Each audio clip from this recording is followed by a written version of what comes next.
Gentlemen, welcome. This is Celebration Church Johannesburg's Men's Fraternity, a fellowship of men where we talk, we discuss, we gather, we fellowship, we sharpen each other, and we seek God's guidance in our being men and serving our families and serving the purposes of God.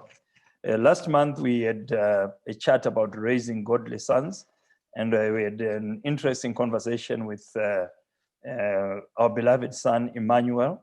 And today we are going to be looking at raising godly daughters. And I'm privileged to be accompanied by my beautiful daughter, who you can see that she takes after her mother, beautiful Miss Faith. Welcome, Faith, to the program. Thank you. Thank you for having me. Oh my goodness, you look beautiful. I definitely take after my mother for sure. And you. When I grow up, I want to look. When I grow up, I want to look like you. I wish you all the best. Come with us. So while we are having this fun, why don't you just open for us in prayer? This is a men's fellowship, so it's mostly men, and I think it will be good to hear your beautiful voice as you pray for this this program for us. Absolutely. Let's pray. Thank you, Lord, for this beautiful day. I thank you for the gift of life. I thank you for the time that we get to spend here together. Lord, I just pray for the conversation that's going to take place. Lord, I just pray that it touches someone. And Lord, we pray for relationships amongst fathers and daughters. And Lord, I just thank you because you're always in control. We call you our King of Kings, your Lord of Lords. And I just thank you for everything. In Jesus' name I pray. Amen. Amen and amen. Thank you so much, Miss Faith. And you see, gentlemen, I thought I knew life. I thought I was excited when our firstborn was born, Emmanuel, and we had a great time and we bonded. I spent a significant amount of my time with him. And until about 5 years later, there appeared this gorgeous, beautiful lady into my life. Suddenly I had two ladies in my life, and I was awestruck. And I realized that I didn't realize that fathers can love their daughters to the point of becoming kind of silly. And so raising daughters, particularly for men, at least for me, it was challenging because this little angel could do no wrong. It was not a problem to discipline Emmanuel. It was not a problem to use the rod. It was not a problem to raise my voice. But this little angel was very difficult for me to discipline. And it's quite a challenge to raise ladies. And it is more challenging, particularly because we live particularly in these days with about 3 challenges that I can think of. There will be more, I know. But 3 challenges I can think about is that daughters were mostly traditionally raised by their mothers. And now there is a supreme pursuit by ladies for self-actualization. There was a time when ladies did not leave the home. They were makers at the home, but now they are career women. And suddenly there's a gap happening. There's also a decline in traditional feminine values.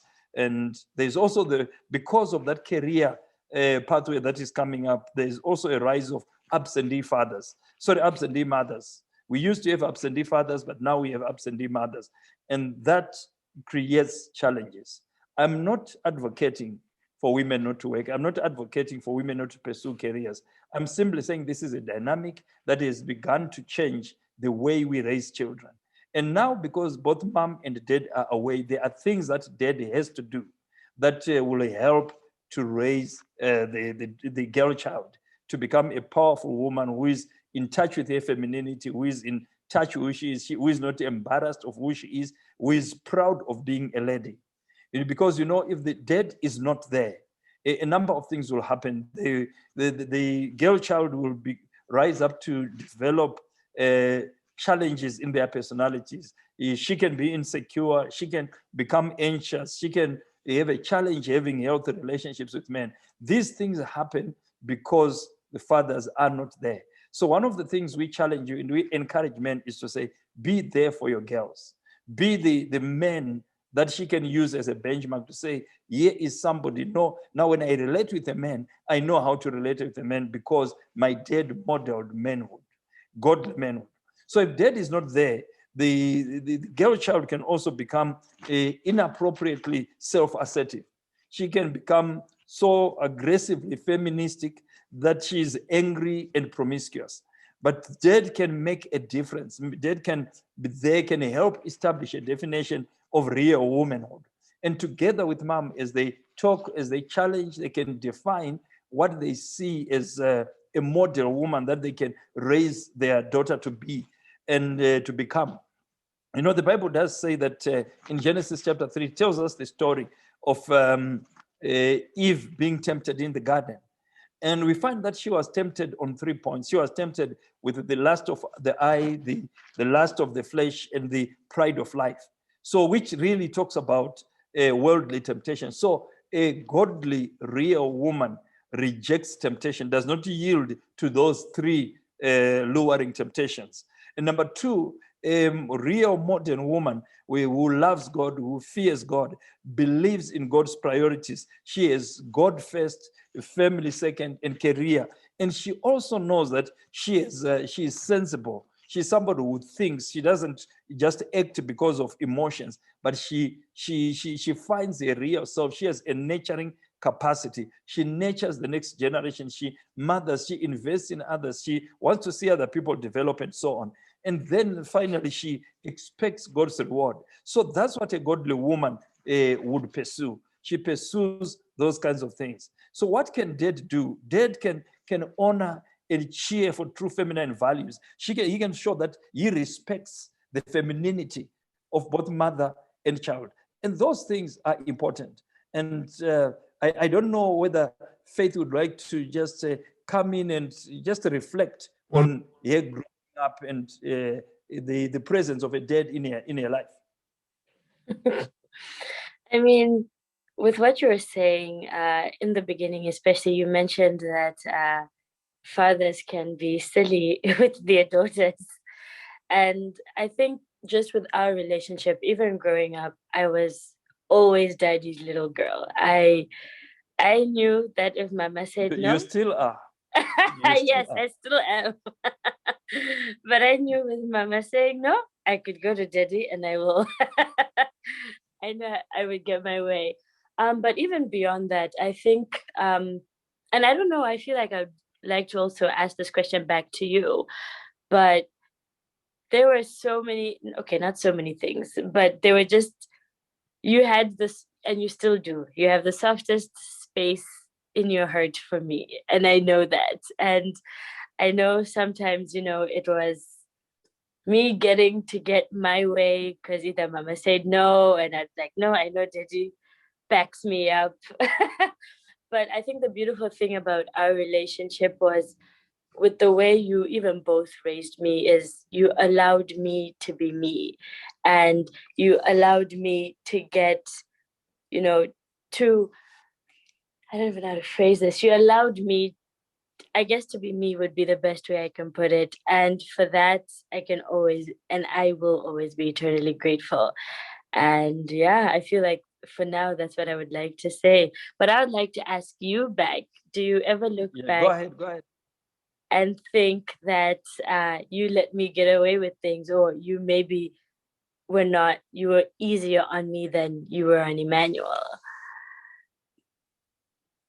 Yeah, I think, like I said, this little package that is different from me was an experience. But I think you realize that at some point we realized that you were playing me against mom, and once we figured the game, the game also changed. Yeah. But the point is that for most men, it's a difficult transition to to be able to discipline, to become, while you are so loving and caring, and be able to be firm when you need to be firm, and not to spoil the girl child. So I think that's one of the things that that we discovered. So, and I think when talking about that, it's important to stay involved in the life of your daughter. Be involved, even from a child. Be involved. Do some of the chores. Bond with the child. Don't act like the African father who is detached, who feels girls are ahead, but they are seen. They don't have to be felt, and trying to hide your emotions. We should be able to encourage them and to build them into who they should be. We should be able to pursue the purpose of God. As a matter of fact, like we said when we talked about it, when we had a chat with Emmanuel, we always sort try to seek God concerning our children, to say, who is this person? What is God's plan? What is God's agenda? And when Faith was being born, the moment we knew that it was a girl, we were so excited. We already had a son, and we started praying and saying, Lord, help us to kind of have a feel of this child. What will she be like? And we felt that Faith would play a leadership role. She would be aggressive, she will grow, she will assert herself, and she will be that kind of person. And as we sought God, we felt that the best name we could give her was Faith Wimbanaishe. So that child trust in God. And it was about faith. So she will demonstrate faith. She will lead from a perspective of faith. And we have tried to raise her with that aspect, that perspective, to say, in life, you don't live only by your own values, you live by God's values. And particularly, you live with a healthy dependence on God. You see, Wimbanaisha means trust in God or have faith in God. So it's almost like we were seeing into the future to see that there may be challenges, there may be issues, and she's going to have to live her life by faith. And I think the last few years, Faith, you have seen how you have had to trust in God. Particularly the last 6 months, I think you went through a whole journey in terms of employment, in terms of where you are trying to discover yourself. And I think you began to realize how the very fact that we are emphasizing that you will have to trust God, because life brought you to a place where you even against all odds, against everything else, it looked like God was not there, God was not helping, but you had to learn to trust in God. Absolutely. I really did, for sure. And it was a journey. It's, it doesn't happen overnight. And it's only now when I look back and I'm like, God was there. His hand has always been on my life. Because I think so often, and I will just speak on my behalf at least, that I have all these plans and I set all these dates for myself in my life. But by this, I need to have this done. And I remember you always saying, God doesn't work with our agenda. He has his own plans, but so often we want to tell him when they need to be done. And with regards to that, especially employment, for those of you who don't know, so I got laid off because of COVID for about 8 to 9 months, and I was looking for work, and that was a very trying time for me. At least I would say I cried the most I have ever in my life. And Didi, I feel like you witnessed a lot of that crying. Because I would reach out to you, I would call you, and it was so painful for me because, I have this degree. I feel like I should be, if I have this degree, I should be working in my field, but I wasn't working at all. And that personally and mentally took a toll on me. But now I look back and I'm like, man, God, I am so grateful I went through all of that, because within that, I think even our relationship, you and me, Daddy, evolved and changed. And we spoke about a lot of things, which was so important and so key. And it was just so, like I said, looking back now, I'm so grateful I went through all of that, because it strengthened me, and I feel like strengthened our relationship, because Yeah, that was just a different time for me for sure, but very grateful, very, very grateful. And here is the point. You, in that time where things are not working, you have had to learn the meaning of your name. Absolutely. Trust in God, depend on God. Even when it looks like it's not going to work, depend on God. And I think as parents and as fathers particularly, we need to teach our children to say, you know, life is going to be tough sometimes. Things are not going to work the way we want them to work. But when that happens, still hold on to God. So how do you teach your daughter to love God, even when God doesn't make sense? How do you teach your child to say, you know, you can hold on to God? It's easy to believe that you can trust God when everything is going your way. It's easy to have faith in God when everything is working. It's when the chips are down, when God doesn't make sense, that you need the heart of faith, that these died in faith, not having received the promise, but they held on to the promise. So that's what Wibanaishe means. We're saying trust in God, and you are going to be called by life to have to depend on God, to trust on God. So how do you as a parent, how do you as a father begin to model and to help your daughter to begin to see life from a God perspective? How do you begin to nurture in them without forcing your faith into them? How do you make the gospel attractive? You know, the Bible says in Peter, he says, talking about women, it says, believers, if you do well, you adorn the gospel. You decorate the gospel, you make it attractive. So one of the roles that parents should do is to say, live your lives and your values in such a way that you adorn the gospel. I was actually going to, sorry, could I Yes. interject? No, go ahead. You were talking about how do you live your life? So what was the question you asked? You had asked something. No, I was saying, as a dad, how would you live your life in such a way that you adorn the gospel? You make the gospel without forcing it down the children. You make it attractive so that they love God for themselves. Yes, so I wanted to add on to that. I think I'm just going to answer that again. For me, I think it was through your guys' faith that I saw the way you had a relationship with God. I saw the way that even when things, especially maybe for me, you were always transparent with what was going on. So, you know, when the outside world is looking in and being like, wow, everything is rosy, everything is great.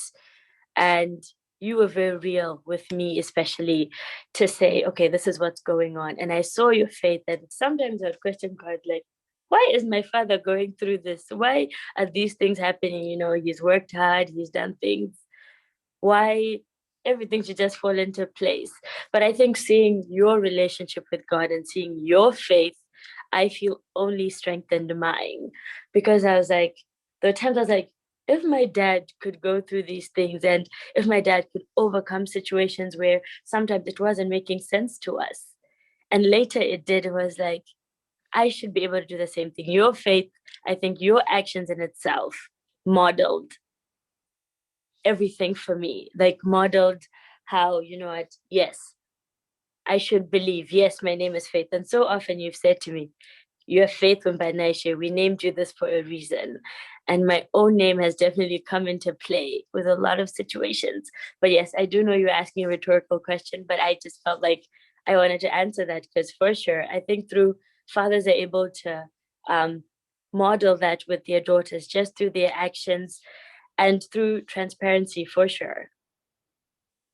Go on. Oh, thank you so much, Miss Makoni. And You're I think welcome. as fathers, one of the things that we have done in my relationship with Faith is we have gone through the highs, the lows, and so on. But God has helped us.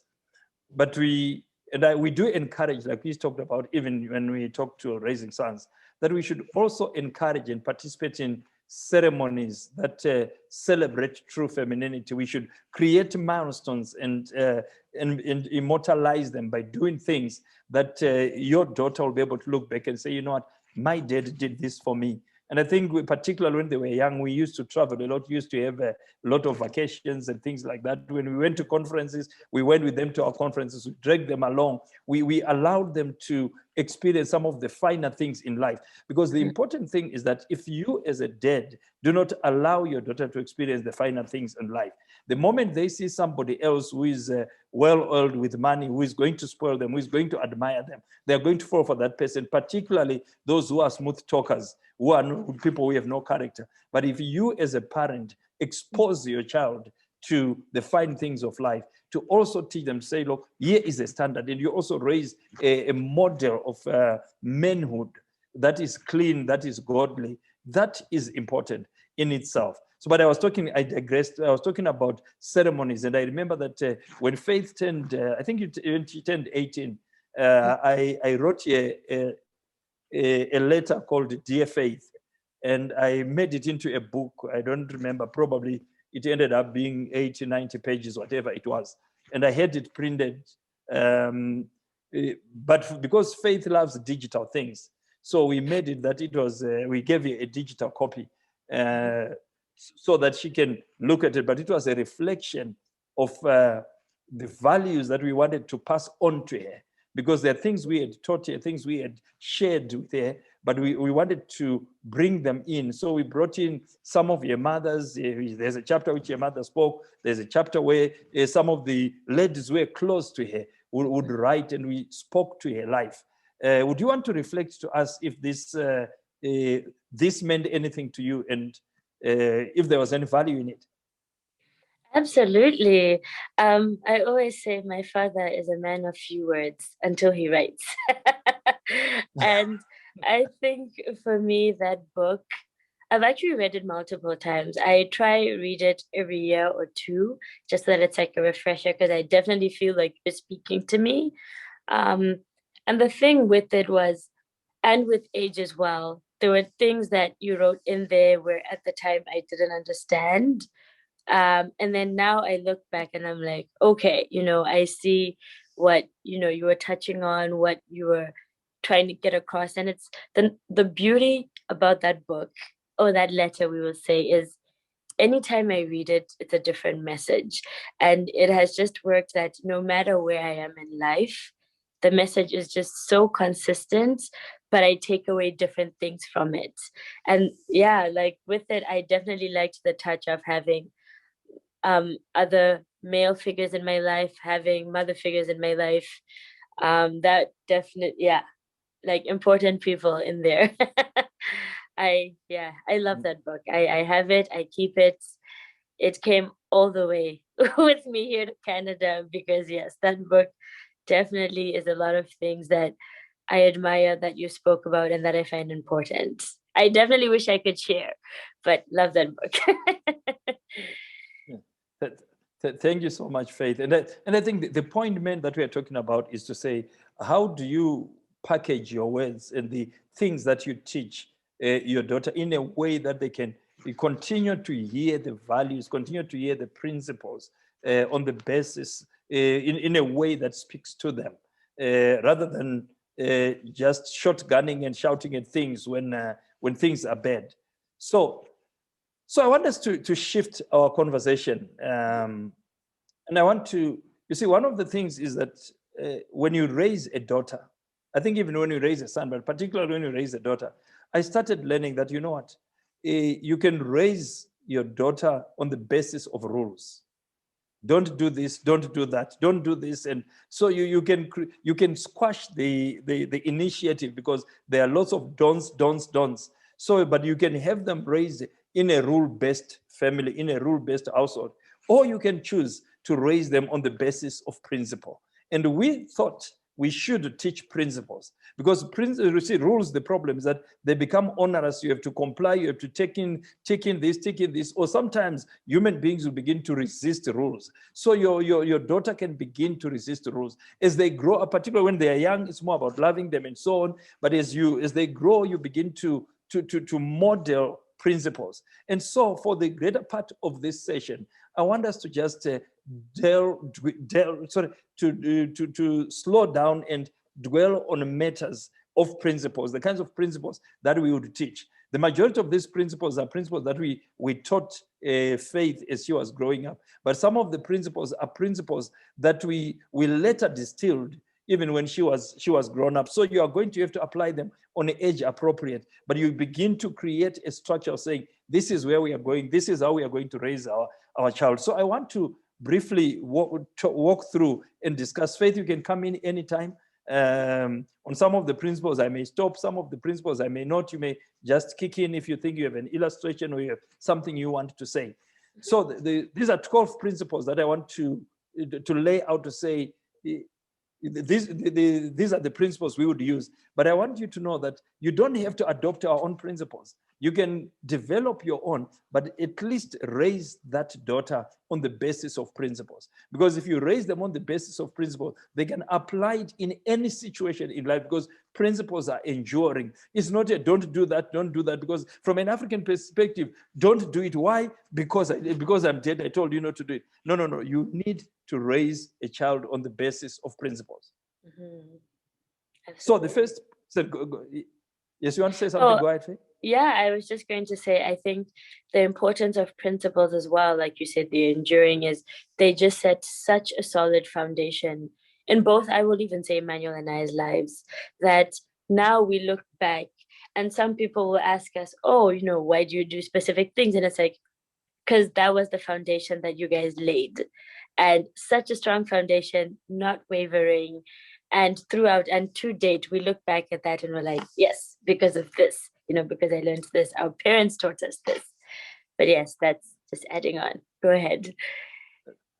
So thank you so much, Faith. So the power of principles, the first principle is the power of acceptance, that you should love your daughter, accept her for who she is. Don't accept her for performance. Don't accept her when she's doing well, and then you judge her for when she is not doing well. Accept them, love them unconditionally. You should be able to say, this is my daughter in whom I am well pleased. You adore them, you love them. So demonstrate unconditional acceptance. If there is discipline, if there is correction, it is correction, but you don't say to yourself, whose child are you? I don't even know whether you are my child. You don't go angry and you begin to disown your daughter. You always demonstrate. One of the things that fathers should do is to always demonstrate acceptance. You see, God the Father, he loved Israel. Israel would go in and out of rebellion, in exile and so on, but he would say, I will never leave you, I will never forsake you. He was always there. So the father should demonstrate unconditional acceptance of the daughter. She should know that I am not rejected. It's not my performance.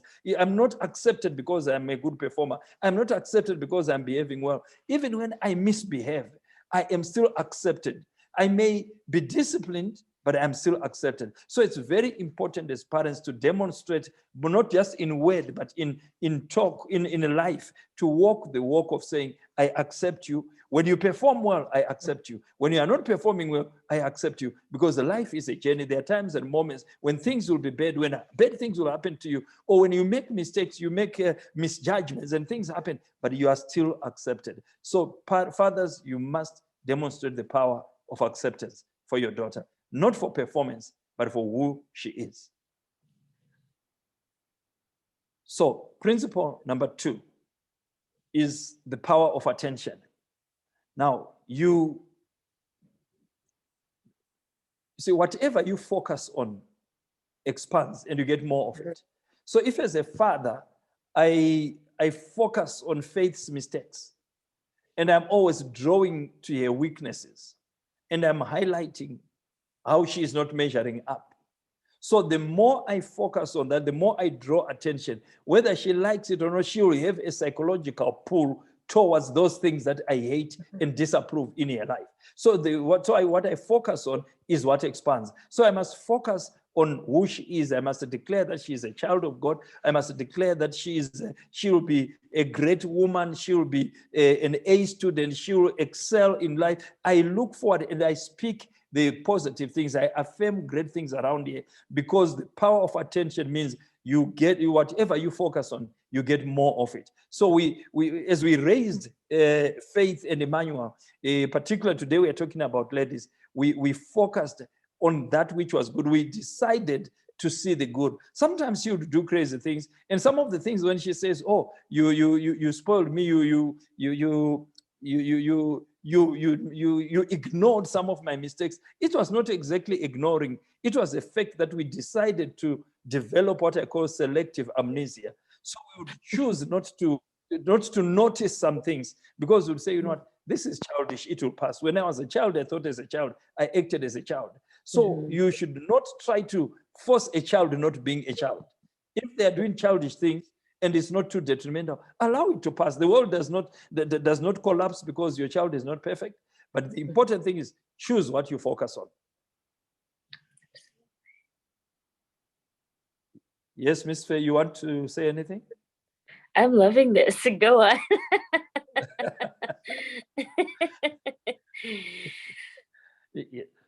Yes.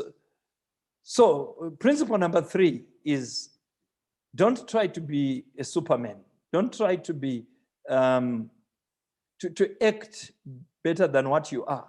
Don't try to be a super dad or super mom, but be an empowerer. Say, show that you are real. Show that there are things that you can't do. Be able to empower and say, I think you can do this better than I can. Allow them to do it. So as a father, it's important to be an empowerer, to be a nurturer of champions, to breathe encouragement, to breathe hope, to breathe aspiration, to breathe vision. Even when their chips are down, when they think they can't make it, be an empowerer. Begin to give them little aspects of things that they can do, so that they will give them small wins that make them want to do much more in life. And then, of course, principle number 4, which I want Faith to come in here. You know, one of the things that is a challenge, particularly if you have a boy and a son and a daughter, is that you are tempted to show favoritism. But one of the key principles is, don't show favoritism. Try to treat them as equally as is possible. And one of the things that we had a little bit of challenge when Faith was quite small. We didn't show, Emmanuel actually thought we showed favoritism. And I think to this day, once in a while, he does say, oh, you Faith, you were not disciplined as much as I was disciplined. But of course, now he has grown up and he has a family of his own. He's beginning to see, and he now says, oh, you know what? You were learning to be parents. So you learned on me, and things are easier on Faith. So Faith, you owe your brother quite your life. I definitely do. Yeah. But your brother, we used to have a challenge with Faith. Faith didn't want to eat. And when we got to the table, it was a nightmare getting Faith to eat. She would not have dinner, she would not have lunch, but she would want to snack in between. So at some point, we almost had Dad's belt on standby, just to make sure that. Yeah, it was on standby. And what was more fun is when you because Emmanuel felt that he had been disciplined a lot. When you asked him if the belt was not on the chair, and you asked Emmanuel to go get the belt, he felt with really joy. Honored. He was more than happy. He was so excited to go and get that belt. And we only realized that what made it worse was because he also, there was a sense of him feeling that there was a little bit of favoritism. She was treated with kid gloves. So whenever he felt that now the tides are turning, then you'll be excited. So parents, you should not show favoritism. But one of the things that my wife did when that really bonded our children was that when Faith was born, Emmanuel was almost 5 years. So he had a certain sense of understanding of what's happening. So my wife, I don't know where she got that wisdom, but she's normally a wise woman. So she went and bought some gifts for Emmanuel. She actually asked me to go and buy a gift for Emmanuel. So when we came from the maternity hospital, and which was so in Athens in Greece, we got home, we brought a gift for Emmanuel, and we told him, Emmanuel, this is a gift from your little sister. This is your gift from Faith. And Emmanuel was so excited to say, this little girl brought me a gift. Now, Faith, you understand why Emmanuel loves. I started with a strong start. I came with gifts. I came home with gifts. So You're an amazing woman. Yeah. I truly am. Yeah. So principle number 5. I did not know that. I love that story. Yeah, you ask him, you remember that. Yeah. So we bought him a beautiful gift. He thoroughly loved it. And because of that, he loved you. And to this day, he loves you. He thinks you. So whenever he does you favors, it's because he's paying back the seed that was sown all the way to 97. Oh, that is so sweet. Oh man, definitely have a wise mother. Yeah, it's an incredible. I mean, I married up. Ah, you did for sure. Yeah. So principle number 5 is that we must teach the value of establishing appropriate boundaries, particularly with ladies. You teach them when you're raising ladies, particularly Christian women. They sometimes, because they are in this sheltered environment, they don't know that men out there are ridiculous. They can do crazy things. And so you want to teach your children not to be naive, not to let down their guard, but to have appropriate boundaries. I remember one time when Faith was now in her teens, we said to her, Faith, she was now driving and she would go to youth alone, she would go to school, she would do things, and we would say, Faith, the way to drive at your age, particularly, you are going to make a straight line from wherever you are. The shortest line home is the way you take. If you are coming from youth, you don't give a ride to anybody without our permission. So you drive home straight. So we were putting boundaries and teaching a boundaries, and we would say to her, Faith, even if we have male friends and they come home, even part of the extended family, they should not frequent your bedroom, because we are creating boundaries. We are showing here a space, an appropriate space of your own. And I think when we were at that age, she probably was thinking that these parents are too controlling. But I think as she is growing, she's beginning to realize. And I think just a year or so ago, she was telling me that she has been reading a book called Boundaries. But this is what we were trying to teach her. And some of the things she was telling me, oh, you know about this, you know about this. And I was saying, that's what we were trying to tell you all these years. But the boundaries are important. Yeah, absolutely. Yeah, they absolutely are. And I think even with that, and even just listening to, the principles that you're sharing as well, it's not about it being a one-time statement and then it must stick for life. Like, I said this, so this should set you a foundation for the rest of your life. But I think it's just about reinforcing and also encouraging. Because yeah, like you said, when I was younger, I would be like, yeah, maybe they're way too strict. Why do they think the way they do? And then now I look back and I'm like, okay, there's a reason to that. And then I wasn't in a space maybe where I understood it the way I do now. But I think that's definitely with these principles. The more I'm hearing them, I'm like, yes, there's definitely an importance in reinforcing and just encouraging them, like, and not it being a rule. It's just, this is life. This is how we do things. And yeah, for sure. So it's very important to teach your daughters to set boundaries.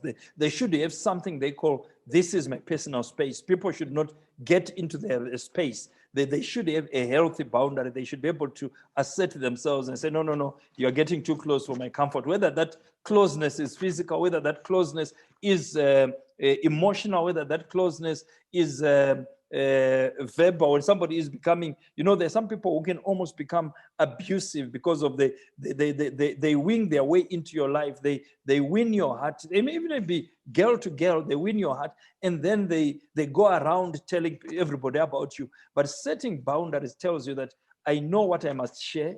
I know there are things that I must keep to myself. I must protect myself. I can be vulnerable. I can be open to people. But being open does not mean you lay your whole life out, because somebody somewhere is going to abuse it. So we need to teach our daughters to say there are boundaries. There is physical space. Even in life, if somebody becomes too close, even if it's just talking and they're almost breathing in you, they're violating your personal space. So be able to teach your daughters about personal space and be able to say, look, these are boundaries. The boundaries may be emotional, the boundaries may be whatever they put their boundaries, say they're this far and no more. I will not accept you to get this close. So the people get close only by acceptance and by invitation. That's important. But a corollary to that is principle number 6, which you as a father, you should set boundaries and enforce them through discipline. You should have a few basic rules, not too many, but a few basic rules.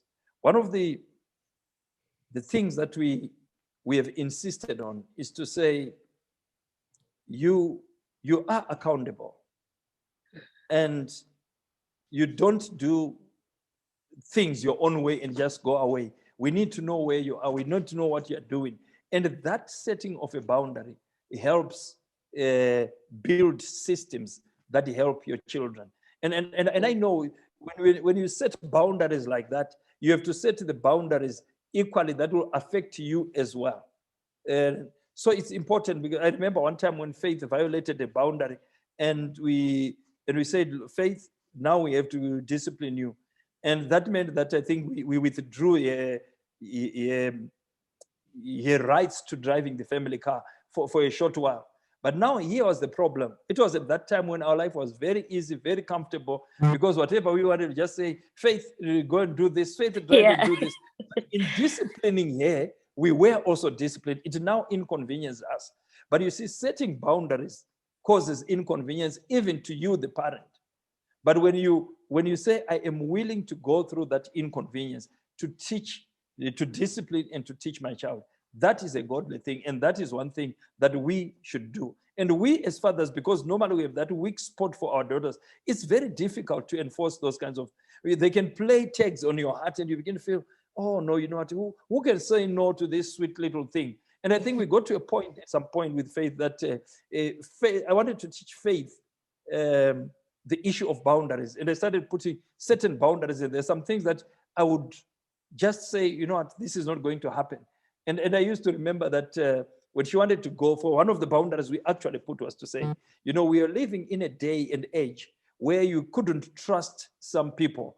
There were parents who were very lax in their raising their children, and they would ask people to go and sleep over. And I say, you can't go and sleep over in a family that doesn't have the values we have. They can allow their teenage girls to drink. They can allow the teenage girls to have a sleepover with boys in their home. And I say, sorry, what are you doing? You know what I'm saying? So and it was difficult to say to Faith, no, you can't do this. And sometimes we'd say, if we don't know the parents, or if we don't know their value system, you are not going to have a sleepover. And another principle we taught was to say, you know what, if they don't allow their children to come and sleep over, then you are not going to sleep over. But again, it's setting boundaries, enforcing them, and teaching them in the principle of life. And I'm sure you had a few experiences, and I would like to hear your reflection on some of the times when you really wanted to go out and you couldn't go out and have a sleepover. I think it mostly just came down to why. First of all, you know, other parents are letting their kids go. Why can I not go? And I feel like now, like I'll even say, like, even looking back, there's so many things that you protected us from, and then we didn't realize it was protection. You were setting this important boundary for us, because definitely, you know, there were situations I was like, hey, you know, I'm glad I wasn't there. I'm glad that you guys set that boundary for us. But yes, it hurts. There were times where it definitely hurts, and I know I would always ask why, and I never liked the why. I don't even know why I would ask anyways. And then there was definitely a lot of tears involved. Those were always my go-tos. You know, if it's a no, why? Tears. That was just the order it came in. But yeah, definitely now for sure I'm like, yes. And even maybe then afterwards I'd be like, you know what, I'm actually glad, you know, I stayed home. I couldn't go, but it was important. Those boundaries, they're like, I think it's just important to know that they're not specifically rules like do this, don't do that. It's for our protection, even though we may not have realized it then. Yeah, I remember. I don't know whether you ever got to hear the story, but there was a remember we had a rule to say you are home. Whatever happens, you are home by 10. And I remember you you went to have dinner, or it was a party you were celebrating at some place with friends and so on. And by 10 o'clock, we insisted that you'd be home. You left, you came home, and we only heard weeks later that there was pandemonium at that party, people getting drunk, and the parents of one of the child we had hosted people was very liberal, allowed it and all kinds of things. But it protected you because there were rules and so on. So it's important to be able to put those rules and protect your girl child. Principle number 7 is the power of assertiveness. You must teach your daughter to be able to assert yourself, to be able to not only set boundaries, not only to teach her to have boundaries, but also to be able to speak up when she has to speak, to be able to say whenever she has to say no, she needs to be able to assert a no and be heard. You know, life is in such a way, is such that you need people who can stand up and say, you know what, this is not right. And they can stand up. And because we taught our children to stand up for themselves, they would stand up and they would, and we are not one of some of those parents would say, if something goes wrong, and then we go around and we say to the children, you know, if somebody messes you up, we are going to go and sort them. No, we taught our children to stand up for themselves. And one of my best days for faith was we went to school to this parents teacher conference. Yeah. And it was a Christian school, and the teacher says, you know, your daughter is just amazing, and she's a model child, but we have one problem with her. And so my wife and I were seated there, and we saying, and said, okay, what's the problem? He says, she has such a way that if something happens, if she sees something has happened to somebody else, she defends her friends ferociously. Even in class, if as a teacher, I do something and she feels it's an injustice, she's going to come, she becomes aggressive, she asserts herself and she defends. He says, so you need to talk to her. And I said, I looked at the teacher and I said, this was a Christian school. I looked at the teacher and said, sorry, you have a problem, and the problem is not my daughter, the problem is me. We taught our children never to come home and complain and say, the teacher said this, the teacher said that. We taught them to assert themselves, to speak for themselves, to be able to assert their own rights. But most, and particularly for faith, you'll find that most of your challenges with faith will not be about yourself. And we said, I don't know if you noticed, but even from what you're telling, faith has a very strong sense of justice and fairness. If you do something that is unfair, if it is wrong to a friend, the sense of justice will stir up. So we almost thought that she was going to be a lawyer because of that, because she was asserting and defending her friends. But you are teaching your children to be assertive. So that's the power of assertiveness, and that's what we taught our daughter. So definitely thought I'd be a lawyer at some point. But yeah, like I don't know, like I guess even it just comes to being raised that you made sure that my voice is important. However, it also comes at being respectful. I'm just not out here shouting and, you know,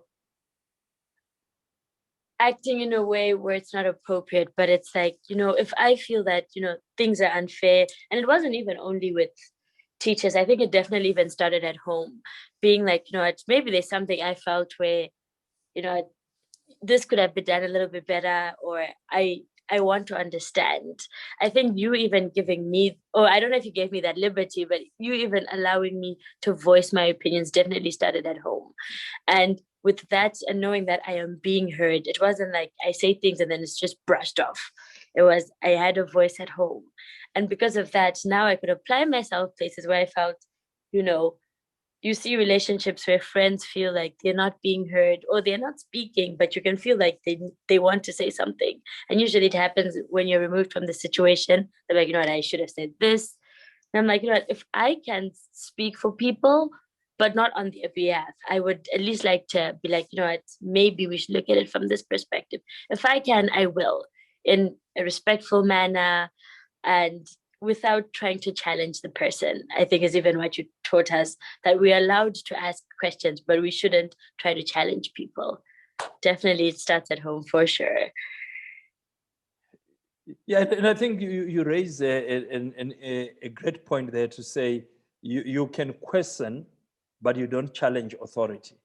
So you can question an idea, you can question a line of thinking, you can, and so as parents, particularly as fathers, we should never use the position card to say, I said it because I'm dead. You need to say, this is what's going to be done, and allow an appeal process for the child to be able to appeal and raise an issue to say, you know what, this thing, we need to look at this.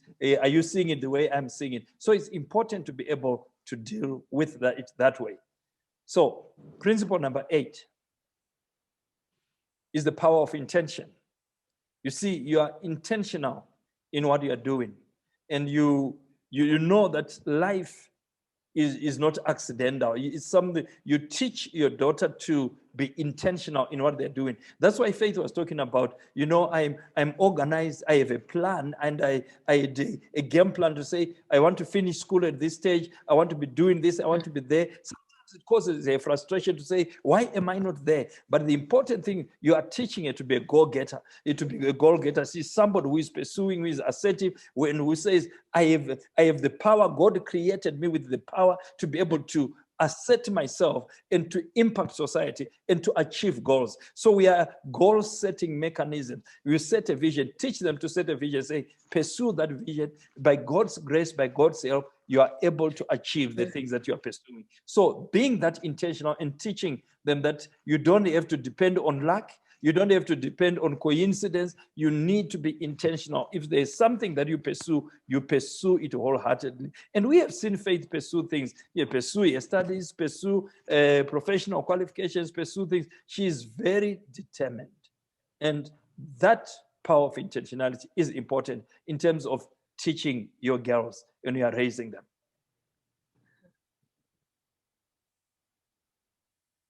Yes, and principle number 9 is the power of love. You see, you must see the best in your daughter. Love her enough. You see the best in her and you speak to it, you affirm.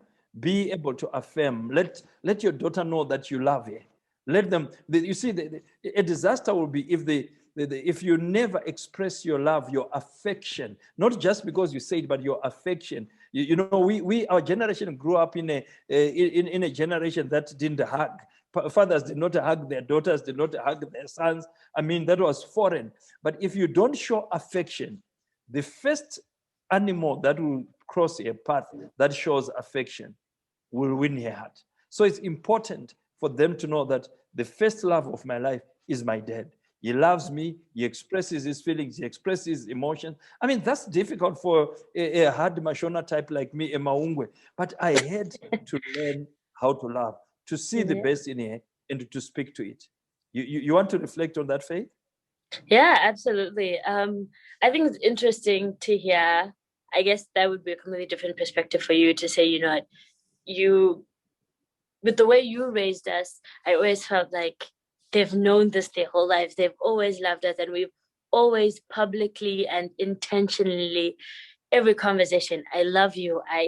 Very affectionate, like, even within the family, that when I would see other families not doing it, I'd be like, do you guys ever say you love each other? Do you, is that a thing?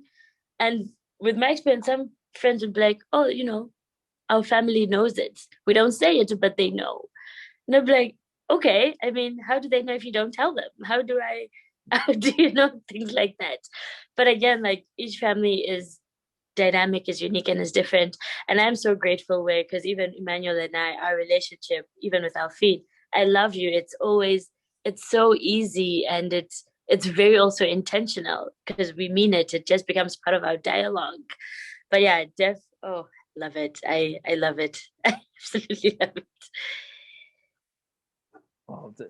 Thank you so much, Faith. And principle number 10 is that I don't know whether we managed to teach this principle. Probably try to model it.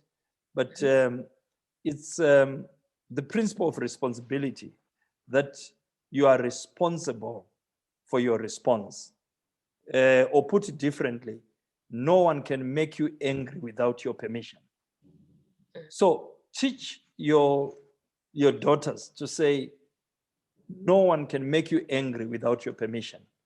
The fact that there is a stimulus, the fact that there is somebody who is aggravating and somebody who is doing something to you to cause you to lose your temper, does not mean that you should lose your temper.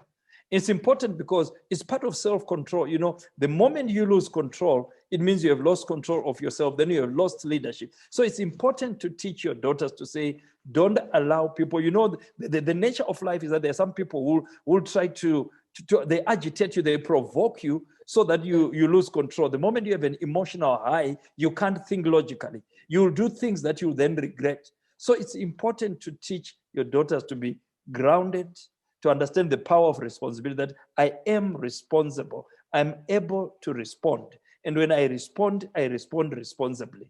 I am, you know, in Shona, particularly where I grew up in Maungweland, when people say, many people say, why did you do this? Or when children fought, say, why did you fight? Then they would say, he's the one who started me. Now, in Shona, in Maungwe says, Andy Wamba. So we would say, Uno Wamba ori mamba ere. Did people start you? Are you beer that he has to be I don't know how to put it in English, but the idea was to say you have a right to respond, and you need to understand that you have an ability to look at things and respond appropriately. Mm-hmm. So that's one of the things that we sought to teach. Yeah, I think you definitely modeled that, where you would, like I said, you guys were transparent and you would say things to us and I'm like, oh, if I was in that situation, this is how I would have acted. But with the way that you responded and you said the responsibility to respond, I think that's also very important, because there were times where I would overreact and I would over respond and it would be this whole show. And a lot of, I think, feelings would definitely be resolved if that show wasn't put on. But yes, you definitely have a right to respond, because you definitely modeled that, you know what, yes, there are times and situations maybe where we cannot control the outcome, but at least I can control my response to it. And I would say for me, I'm still learning that, because yes, there's times where I am ready. And then there's times where I'm like, okay, I definitely have to be careful and have to be responsible about my response. Indeed, it's a work in progress, but you are doing much better. We see a lot of progress. Thank you. We really, thank you. Well done, Washonga. Keep it up. Thank you so much. Yes, we are almost running out of time, Ms. Faye. So we have two more principles. The 11th principle is, again, remember we're talking about raising your daughter on the basis of principle. Of course, at a young age, you start by demonstrating it, by showing it, and then you begin to encapsulate it in ways, you begin to model it, and so on. But teach them principles and not rules. Because if you use a lot of rules, they are going to rebel against rules. You know, the more laws you make, there's a principle in life that say, whenever there's over-regulation, there's going to be violation of the regulations. So don't use a lot of control, but use principles instead. So principle number 11 is the power of consequences. And I think I borrowed this particularly from Pastor Tom. He used to say, every decision has financial consequences. And and I want to put it, say, every decision has both financial and spiritual consequences. So you must be able to show your daughter that, look, the decisions you make, there will be consequences. You have the freedom to choose what you want to choose, but you don't have the freedom to determine the consequences. The consequences will come.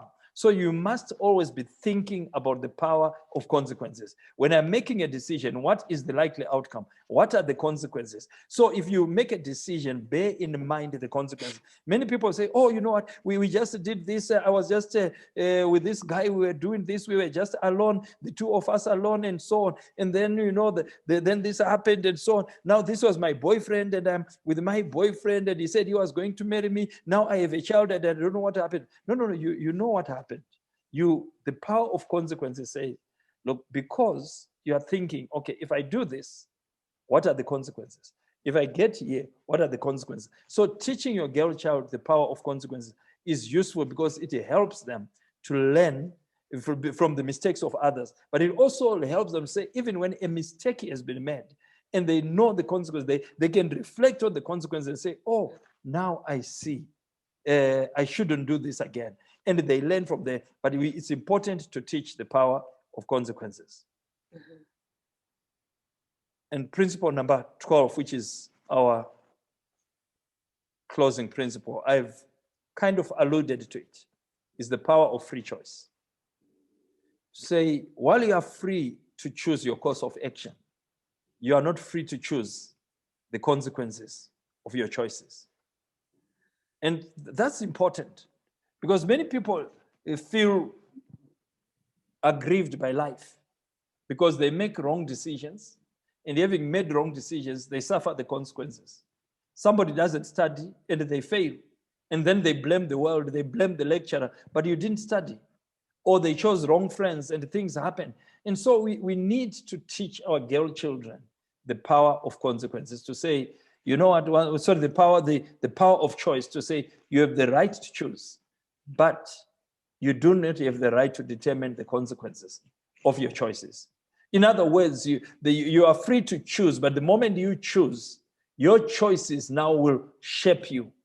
They will change you. There are things that will happen in life. For example, the fact that Faith went to university in Canada, she made a choice to say, you know what, I'm going to study here, and I'm going to, of course, with our guidance and discussion, said, I'm going to study here, and I'm going to stay here and work so that I get some experience. But each of those choices has consequences. There are options that arise in her life now because of each of the choices. So when she is thoughtful about it, when she decides on it, it helps her. And I remember just, I hope she'll allow me to use this example. When she was, I think, about the equivalent of Form 3 or something like that, we used to have this very honest conversation. She came and she said, look, whenever you have somebody who is interested in you, I don't want to hear it from somebody else. You have to come and tell us yourself. And I remember Faith came one time, and I'm sure it was Form 3, Form 4, and she said, you know what, I am interested in this guy. And I said, okay, you're interested in this guy? I said, yes. So he said, tell me about him. So she told me about him, and I said, okay, are you ready to get married? She said, oh, no, of course, because then I said, tell me your game plan. How much study do you want to do? What do you want to achieve? And she told me all the way to university. And I said, do you know, this is almost 6-7 years. Do you think you can maintain this relationship for that long? And so we said, look, we want you to think about a relationship when you have between 6 months to 12 months to getting to a wedding. To say, if you say yes to this guy, you are willing to be married within the 12 months. And so out of that discussion, we talked her out of that interest. And I think, if I remember well, Faith, it was, I think we were discussing over a holiday. And when we went back to school, that boy was a son of a diplomat or an expatriate, and they were not in school. They had left. Mm-hmm. So if we had not, so you can imagine, if we had not had that discussion and she had been involved with him, and then he just walks away, there would have been a heartbreak. So being able to talk about those things, talk about the choices and the impact of those choices is important. So fathers, we are the ones we have to talk to our daughters. Yes, Faith, we have run out of time. So I'm just going to, I know I covered a number of those other principles without giving you any kind of right of response. Do you want to just reflect and give us probably 2 or so things that you think fathers who are in this broadcast will benefit from the relationship we had, the way you were raised, and the impact it has had on your life? So you have probably 3 to 5 minutes to be able to do that. Absolutely. I think the biggest takeaway even just listening to these principles, is that it's an ongoing relationship. It's not about, oh, you spoke about, oh, because dad said so. It's allow I would say your children in general, but even, allow your daughters to feel heard and to be able to, like, we said, you can question, but we don't challenge. Allow to have those honest conversations, because I think it just opens up a whole new perspective. It opens up a lot, and you start to understand where children are coming from, and it makes it easier for them to be able to come to you, to be like, this is what's going on, this is, how I'm feeling. And yeah, it's definitely an ongoing relationship, it's an ongoing conversation. It's these principles, they're ongoing. It's not like we mentioned earlier, you don't say them once and they stick. We keep working on it, and we keep going, and allow, I guess, I'm glad that, I grew up in a home where I was allowed to be like, I got here and I'm stressed, or I'm feeling this type of way, and we would have open and honest conversation about them. I think that's something I'm definitely so grateful about my childhood, that I could voice my concerns. We could talk about situations where I was in, and you'd have been like, okay, maybe because I reacted too big, or this is how we can do it differently. Whereas now that has paved a way and a path to why I am where I am now. And I'm grateful for that, because yes, there's moments of correction, and at next time, let's rethink, let's give it perspective. And I think that's even why to date, I call you and I'm like, oh, Daddy, this happened. We talk about things, because even with being miles apart, our relationship doesn't change. I'm still able, and thank God for technology, that I'm able to call you, able to have these discussions and be like, oh, do you think I'm making the right decision? Or when decisions come to me, what do you think? And you still give me that free choice to be like, you know what, consider these options, but at the end of the day, go and make the decision for you. And yeah, with these principles, I would just say the biggest takeaway is it's ongoing. It's ongoing training, and it's ongoing learning, and we keep going. And it's about relationships for sure. Yeah, thank you so much, Faith. I love you, and I really appreciate you joining me and you sharing with us. You do add color not only to our lives, but you added color to this session for us. We thank you. We appreciate you. Love you lots. Love you too. Thank you for having me. It's a pleasure. Sorry for waking you up early, but I think it's for a good cause.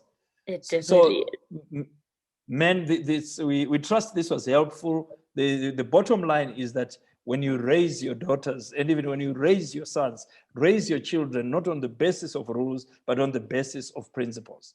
Be available, be open, be talk, think about, because you see, here's the thing, we are with our children for just a few years, for intentionally, when they actually know intellectually and they are comfortable, it's probably between 12 and 15 years when you are with those children. Then from there on, they're going to spend the greater part of their lives alone.